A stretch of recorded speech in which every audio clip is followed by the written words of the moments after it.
Bismillahirrahmanirrahim. Assalamualaikum warahmatullahi wabarakatuh. Perkenalkan, nama saya Elis Julina. Saya dari SMA Negeri 2 Kota Sukabumi. Pada laporan IKI tentang pemecahan masalah pembelajaran kali ini, saya akan mencoba mengurai tentang pemahaman siswa terhadap konsep redoks melalui praktek menggunakan bahan sederhana.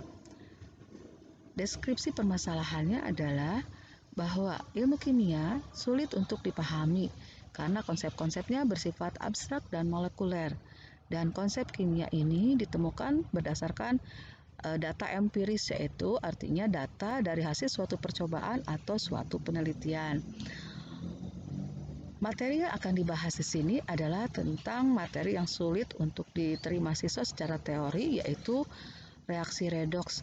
Reaksi redoks ini diberikan di kelas 12. Kesulitan yang kami rasakan adalah menyampaikan konsep reaksi redoks secara teoritis.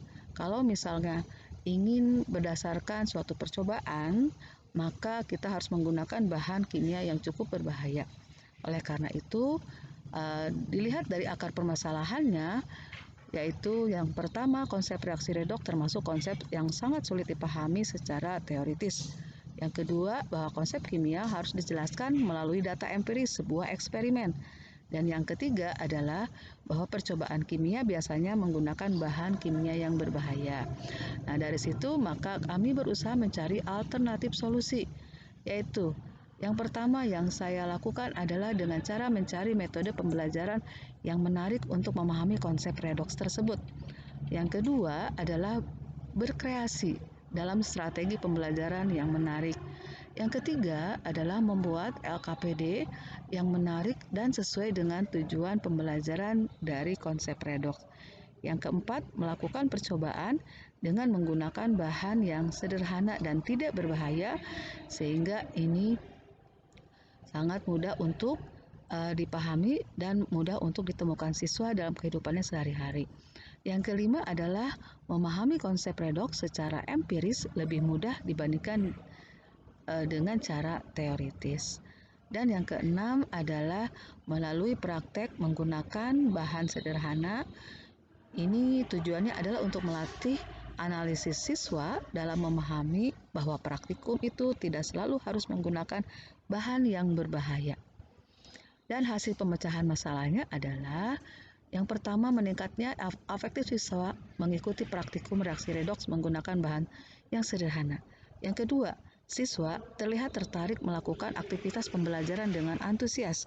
Yang ketiga, meningkatkan pemahaman siswa tentang konsep redoks terlihat dari LKPD yang dikumpulkan. Ini adalah dokumentasi pada saat kegiatan praktek dengan menggunakan alat dan bahan yang tidak berbahaya. Siswa melakukan praktikum di laboratorium. Aktivitas ini dilakukan secara berkelompok, secara diskusi kelompok, dan mereka melakukan sendiri. Aktivitas di lab kimia saat melakukan praktek redoks menggunakan bahan yang sederhana ini, kemudian ini terlihat bahwa siswa sangat tertarik dan sangat antusias untuk melakukannya. Alat dan bahan yang digunakan tidak sulit, yaitu menggunakan betadin, kemudian menggunakan senok, menggunakan gelas yang ada di bawah dari rumah, kemudian juga menggunakan vitamin C. Ada juga yang menggunakan alat bahan yang tersedia di lab yang tidak berbahaya. Ini kami lakukan untuk menguji adanya reaksi redoks pada reaksi tersebut. Ini adalah contoh LKPD yang dikumpulkan oleh siswa yang dilakukan secara berkelompok. Ini yang halaman keduanya. Kemudian ini yang halaman ketiganya. Di sini kami menginginkan siswa juga mengupload hasil dokumentasi mereka dan mengisi LKPD secara lengkap dari data hasil pengamatan, kemudian menjawab pertanyaan dan membuat kesimpulan. Ini terakhir. Sedangkan sumber rujukan yang saya ambil untuk membahas tentang pembahasan di laporan IKI ini adalah ini. Oke, semoga bermanfaat. Wassalamualaikum warahmatullahi wabarakatuh.